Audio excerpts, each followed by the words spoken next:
Good morning, YouTube channel. It is 7:49 on October 12th. It is a Wednesday, and it is in the year of our Lord, 2016. Blessed be Harambe. Yes, blessed be Harambe. Now, you might be asking yourselves, why the hell are you in a U-Haul? Again, didn't you say in your last YouTube video that you were never going to repeat this? Well, I can tell you, friends, that we do not learn from our mistakes, and that is a brief reason why we're here. Now, another mistake we have made is we've lost David. We really don't know where David is. He's gone. He's gone to the cuck world. But we thought we could replace him with some other generic Asian boy. So we have Jin. Hello. Now in the U-Haul. I am the generic Asian person. Yeah, he's the generic Shut the Asian fuck person. up. Fuck you and your bullshit puns. Thank you very much. Shut your whore mouth. And we're going to welcome Jin to our YouTube channel as a guest contributor. Yeah. Here over the next 5 days. He's accompanying us on our... Ain't been out. I'm on a field trip to the zoo. Yes, the wazoo. The wazoo. Yes, and so he's going to be accompanying us on our journey. The waters. Now, our original plan was to rent a car on the way back because we had U-Hauled there, and you know, it's a fine experience, but you know, it's one of those things you only want to do once, kind of like right now. So we were looking on the internet for rental car prices, and it turns out that rental car agencies charge you a one-way fee. And the one-way fee was $675 Cha-ching! on top of what it would cost to rent the car, Cha-ching! plus put gas in it. Cha-ching! So needless to say, we are not in a rental car. Well, I guess this is some sort of rental car. This is actually a little Sammy mover. See right there? LSM, boys. So, yeah, so this baby, I'll explain the pricing on this thing. So this baby here is, for this, including tax, we have a price of, hold on. Please do not take me off the fucking road. $267.81 Cha-ching! plus gas, and I put $87 in gas, Cha-ching! which comes out to like 350 bucks. Cha-ching! A bit more, $354. Cha-ching! Yes. Divided by the three of us, about $315. Cha-ching! $115 a person. Not bad, not bad. So I'll give you a rundown of today's events. We're taking the U-Haul to downtown Toronto, where I have an interview. You may notice that Robbie's looking particularly spiffy today. Thank you. Driving in full suit attire. Well, actually, the suit, the jacket's in the back. Oh, in a dress shirt, you know, a little more upscale than your typical U-Haul driver, let's say. Well, you know, I don't know. I'm not one to judge U-Haul drivers, Kirk. That's true. You know, We can't judge our own kind. Exactly. And you know, I am a U-Haul driver, so. Yeah, you're a long haul U-Haul trucker. Exactly. You know. Yeah. Yeah. So that's what we're going to be doing today, and then we're going to go to our favorite restaurant in the world.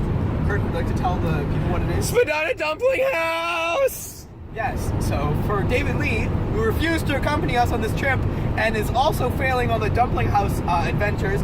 Fuck screw you, David. Fuck you, David. You're I'm not fucking bringing cuck. you dumplings. And Kirk, you want to show in the back? We have a lot of stuff this time. Yeah. We're actually making use of the U-Haul space. We're not occupying it with a lazy white person in the back this time. A lot of stuff. We're definitely gonna, we're carrying David's shit because he's too lazy to bring it himself. So we'll probably at some point in this video you'll see a fire. That's us burning David's luggage. It'll probably be grapeseed, you know, in traditional fashion. Might not be. Who knows? We're gonna keep it interesting for you. Exactly. Stay tuned. So many people may be really asking themselves, why choose a U-Haul? Why go in a U-Haul? Why would your parents also allow this? Because this is not a smart idea. This is a pretty dumb plan. It's not that dumb, Kirk. It's pretty stupid. I mean, this is not look. He's having to blindfold himself so he doesn't get sick because he can't see out the goddamn window. I'm being held hostage. If you're seeing this video, please send help. Yeah, well, don't send help. He's already dead. Don't worry about it. Help. But By the time we post this, he'll be I'm done. being kidnapped by gorillas. All right, Kinda true. Kirk. So Kirk, why would your parents allow this? here's the thing: they don't. But they aren't prohibiting it because they don't know it's happening. They don't know you're in a U-Haul, Kirk. They are not aware of the fact that I'm in a U-Haul right now. A little Sammy mover. Little Sammy Mover himself. I'm inside Little Sammy Mover, and my parents think I'm inside a rental car. Now, that in itself is not a dramatic lie. It's not grandiose in any real way. But the way that it occurred took quite some planning, quite some effort. going to auto was pretty easy because I got dropped off outside. My parents were probably asleep. But my parents had to drop me off this morning. So how do you get someone into a U-Haul with a whole bunch of luggage without parents knowing?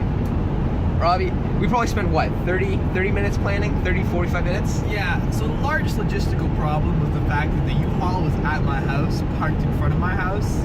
So yeah. I couldn't exactly be dropped off outside Robbie's, because if I was, then I would be like, I don't see any rental car and I see a giant U-Haul. And I had offhandedly mentioned that like we were originally planning to maybe do a U-Haul, and my parents were like, wow, that's a really stupid idea, you really shouldn't do that. I went, oh yeah, that would be really stupid. I wouldn't do that, because we weren't going to do a U-Haul originally. But now that we were doing a U-Haul, it wasn't really in the cards anymore. So I kind of like, I thought to myself a couple different like lies you could maybe tell, of like, oh yeah, like that U-Haul, we don't know where it is, the car's just parked around the corner or something. But like all of those, like there's no way it's gonna work. So we had to come up with a bunch of plans. I came up with a bunch of plans of like, oh, maybe he comes and picks me up when my parents don't see it, or like maybe I go somewhere else, get dropped off, and then he picks me up. Came up with, how many plans would you say we came up with?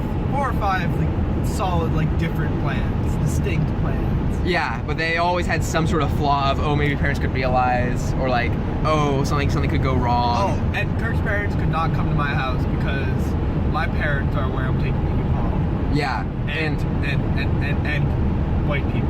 Yeah, well, I mean, white people, you know, we like to talk, like to chat, and you know, if I get dropped off and then Robbie's parents are there, my mom's gonna want to talk to her, probably for a little bit, saying, oh yes, our children are going away again. Oh, we're gonna have a nice drive. Oh, wait a minute, they're in a U-Haul. Huh? And then I'd probably get something. I don't know what it was. So what we ended up doing was Mr. Jinwon Zhu here, providing a much needed service of, I went to his house, had all my stuff dropped off, and just said we were gonna come pick me up in a car. But in reality, we're now in a U-Haul going about 120 kilometers with a man with no seatbelt, apparently folding a scarf. Why are you breaking? Alright, we're at the en route at Napanee. We're stopping for food. Yeah, it's we've traveled what, 200k-ish? 200k. About 200k so far. Things have been going smoothly. Been jamming to some tunes. Yep. James been sleeping, little bitch. Yep, I blessed the rains down in Africa. I blessed the rains down in Africa as well. Never forget. Okay, so we are back on the road. We have successfully evaded James and David. Pretty much as we left, they were pulling in. Apparently, they saw us. It's 9:30. It's 9:30, and also, I got a tasty little surprise. These Timbits. Now, notice how it says box of 10. There was 13 in here. I paid the price for 10, but got 13. I am over the moon. I am ecstatic. Life could not be better. Kirk, I guess the theme of today is value. Today's all about value. Robbie got a nice sausage wrap that dripped maple syrup everywhere. It was kind of disgusting, not gonna lie. But you know, ahead of us we have dumplings, and what more could a boy ask for than a day full of dumplings? So on this episode of 295 Lester Goes Traveling. Turn off. Yeah. Okay. You know, we started out kind of a garbage little park, but we're about to go somewhere a little nicer. Robbie, would you care to say where? Yes, so we're about to enter the bridle path. We're on High Point Road, and this is the highest... we are in Toronto, Ontario, Canada. Yeah, this is the highest net worth neighborhood. Do you in see Canada. that fucking gate? And this is the highest net income neighborhood in Canada. So the two combined, very high. Oh, Everything's very high. Do you see these beautiful gates? I drink off the gates and fountains. Yeah, like that's brick. That's nice. That's like the only brick house we've seen, though. Yeah, but look how nice the landscape is. I like the tier. Kirk, why don't I get that probably? Like, look at these. Look These at look these like mansions. views. Oh my lord. The one up front, up ahead on the right. That's a nice gate. I like that gate. I wasn't aware that I could be aroused by stone until today. Wait, Kirk. You're gonna need some stabilization. Look at it! Look at this. Oh my god. That gate's like 70 feet tall. Holy shit. Say hello to the gardeners. Hello, gardeners. Hello, gardeners. Hello, Mexicans. Those were white people. Huh? Those were white people. Wait, no, the dude was a Mexican. Sorry. Alright, so we're in Toronto right now. Robbie has just completed his interview. Apparently it was pretty chill. And right now we're driving with 3 people in a U-Haul in downtown Toronto with our driver, looking quite spiffy, if I don't say. Thank you. You know, And then- any driver should, Kirk. Yeah, we got our passenger looking a little sullen, a little depressed, a little guess the mainland. So fucking excited for dumplings. Oh yes. By the way, Kirk, what street is that? That's the Spadina, the Spadina. And you know what is on Spadina, Kirk? Dumpling, motherfucking house.